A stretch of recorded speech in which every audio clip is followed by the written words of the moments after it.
একদিন আসবে দোজগে কাফেররা মুসলমানদেরকে, যারা নামদারি, শুধু মুসলমান নামদারি, দুনিয়াতে শুধু এতটুকু পরিচয় দিত যে যেখানে লেখার প্রয়োজন হতো যে তোমার ধর্ম কি, তখন বিনা দ্বিধায় লিখতো আই এম মুসলিম। এতটুক শুধু ছিল, আর কিচ্ছু ছিল না। কাফেররা যখন দোজগে বলবে যে দুনিয়াতে তো তোমরা মুসলিম হিসাবে পরিচয় দিতে, কর্ম যদিও আমাদের মতো ছিল, যার কারণেই তো তোমরা আজকে আমাদের সাথে একসাথে আসো, তো এই যে তোমরা একটা নাম ধারণ করছিলে দুনিয়াতে ইসলামের, তোমাদেরকে কি কাজ দিল? এটা কোনো কাজ তো দিল না। হায় হায়, এটারে বাংলায় কি বলে? এই খোটা দিতে দেরি। কোরআন আমাদেরকে এখন শুনায়া দিতেছেন, এটা বলতে দেরি। আল্লাহ জিবরিলকে বলতে দেরি করবে না, বাহির করো। তখন কাফেররা চিৎকার দিবে, ইয়াউমা ইয়াউদ্দুল্লাযীনা কাফারু লাউ কানু মুসলিমিন। তখন কাফেররা চিৎকার দিয়ে বলবে, আমরা যদি নামদারি মুসলমান হইতাম, কাগজের মুসলমানও যদি হইতাম, তাহলে তো আজকে আমাদেরও বাহির হওয়ার সুযোগ হতো। আল্লাহ তো কোনোদিন ভুলবে না। ওলামা একমত হবে না, আঙ্গুল না উঠায়া দেয়।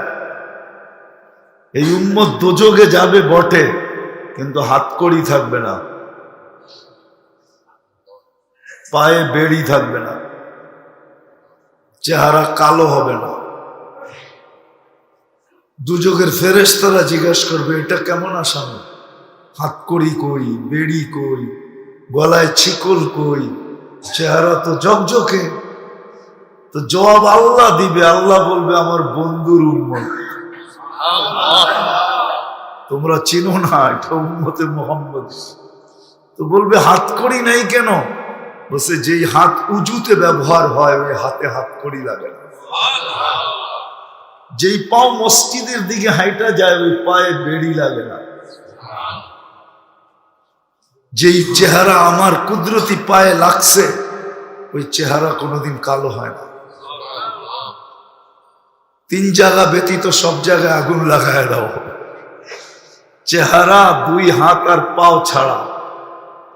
তো মালিক বলবে আগুনকে ধরো, আগুন বলবে, আগুন ধরতে যাবে, তা আল্লাহ উম্মতে মুহাম্মদীকে কলেমা মনে করায় দিবে।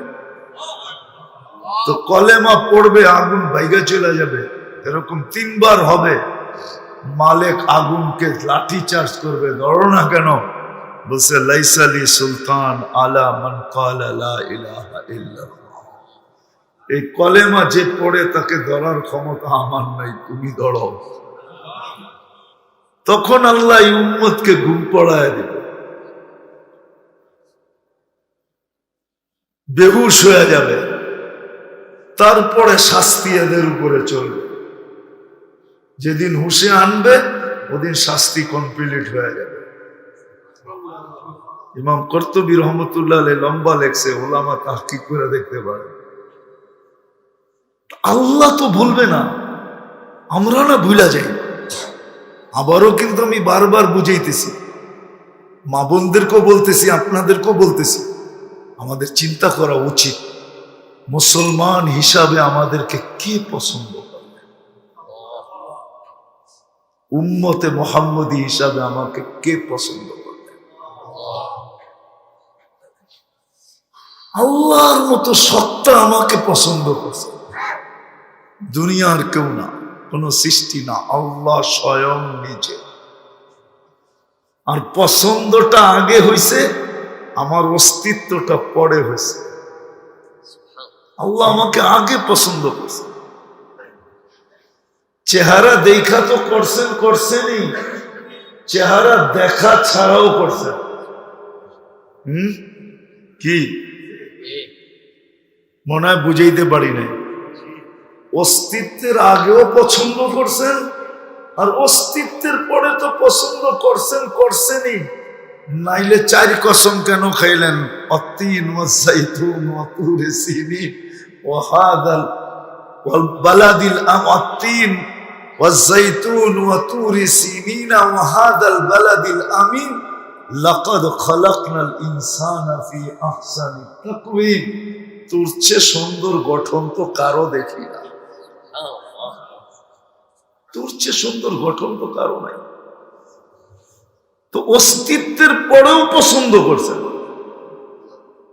যখন অস্তিত্ব ছিল না তখনও। হ্যাঁ, ও মেরে দোস্ত, এখন আসেন আসল কথায়। আল্লাহ আমাকে কেন পছন্দ করলেন?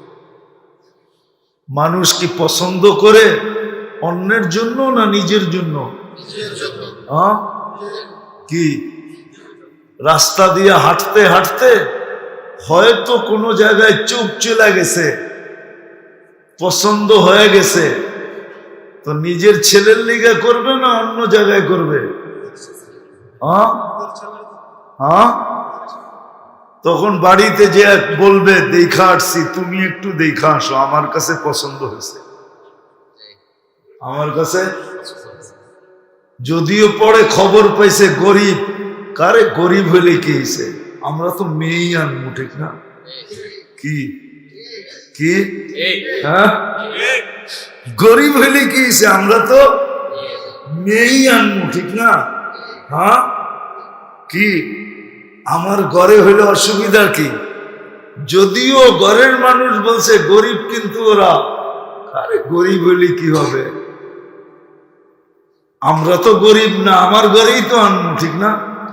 তো পছন্দ কার জন্য করে? নিজের জন্য, ঠিক না? নিজের ছেলের জন্য মানি কি? নিজের জন্যই তো, ঠিক না? আমার ঘরে আইলে ঘর আলোকিত হবে।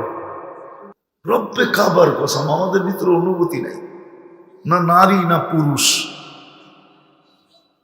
বড়দের ভিতরে যখন নাই, তো ছোটদের ভিতরে কোত্থেকে আসবে? রাগ হয়ে যায় না? মা বাবা যখন নামাজ পড়ে, তো শিশু ল্যাংটাও সেজদা করে, ঠিক না? না করে না? মা বাবাকে দেখা শিশু ল্যাংটাও সেজদা করে, করে না? হ্যাঁ, পুরা সেজদা তো পারে না, তখন পাও দুটা খাড়া করে দিয়েই কপালটা মাটিতে দিয়ে দেয়, ঠিক না? কিন্তু মা বাবা তো নামাজ পড়তে হবে, তাইলে না সন্তান ল্যাংটাও সেজদা করবে কি? আর মা বাবা যদি না পড়ে, ওকে তো বইলা করেও পড়ানো যাবে না। আজকে আমাদের বড়দের ভিতরেই তো অনুভূতি নাই যে আমাকে কে মুসলমান হিসাবে পছন্দ করবে, আমাকে কে উম্মতে মুহাম্মদী হিসাবে পছন্দ করবে। এটা তো আমাদের শিক্ষিত মানুষের ভিতরেও নাই। অশিক্ষিত তো অশিক্ষিত, আমাদের শিক্ষিত মানুষগুলোর ভিতরেও এই অনুভূতি নাই যে আমাকে কে মুসলমান হিসাবে পছন্দ করলো, কে করলো। সে তো সারাদিন দুনিয়ার পছন্দের পিছে দৌড়াইতেছে যে দুনিয়া আমাকে পছন্দ করে কিনা। আরে দুনিয়ায় করলেই কি, না করলেই কি, করলেই বা কতদিন করবে? হ্যাঁ, এই দুনিয়ায় কি পছন্দের পাত্র কম ছিল? তাইলে তো কবিকে লিখতে হতো না, মিলে খাক মে আহলে শাহ कैसे कैसे জমি খা গই নৌজোয়া कैसे कैसे। কত বাদশাকে তো মাটি বেনিশ করে দিল, ইতিহাসের পাতার থেকে ওর নামগুলা মুছা গেল। বলেন যারা বয়স্ক আছেন, একটু ছোটবেলা আমরা ইতিহাসের ভিতরে যা পড়ছি, ওগুলার একটাও কি আজকে আছে? আছে? হ্যাঁ, 3, 4, 5, 6, 7, 8 যা পড়ছি আমরা, ওগুলো একটাও আজকে ইতিহাসের পাতায় আছে? নাই তো। কবির কথাই তো সত্য, দুনিয়া পছন্দ করলো তো হলো কি? কয়দিন মনে রাখলো? কয়দিন দুনিয়া মনে রাখলো বলেন? প্রমাণ তো আরেকটাও দেওয়া যায়, যদি আপনারা রাগ না হন। যাদের মা বাবা মারা গেছেন, ওনারা মা বাবাকে কয়দিন মনে রাখছে? যদি রাখতো তাহলে ডেলি 2 মিনিট 1 মিনিট সময় পৃথক করে মসজিদ বা ঘরের কোনো কোনায় যায়া হাত দুটা উঠায়া বলতো, মালিক বাবাকে তো কবরে রাইখা আসলাম, কত দিন হয়ে গেল, খবর তো নিতেও পারলাম না, দিতেও পারলাম না, তুমি একটু ভালো রাখো। এই কথার বলার অভ্যস্ত তো এখানে একজনও নাই, যে ডেলি বলে, একজন শুধু, আর তো কেউ নাই। উচিত তো ছিল, মানুষের কাছে যদি পছন্দের হয়ও কতক্ষণ মনে রাখে, কিন্তু আল্লাহর কাছে যে পছন্দের হয়, হায় হায়, আল্লাহ দুযোগে দিয়েও আমাদেরকে মনে রাখবে। দলিল দিতেছি আমি।